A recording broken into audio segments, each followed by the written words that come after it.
Today we talk about how can you delete your account on your CiCi app. We're going to figure out the solution or know how you can do that in your app. So you just follow this ways, then it's going to work with you. All you have to do, you just go down here, you click here on profile down here, just click on it. So then it's going to take you to your profile. It's going to show for you like this here. You go above this sign, click on it. So when you just click here in this sign, it's going to show for you a list like this here.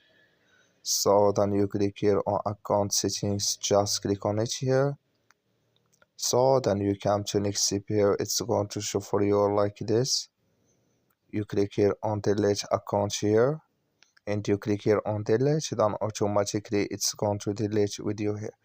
That's all you have to do. Thank you for watching. Don't forget to support us by liking, subscribe.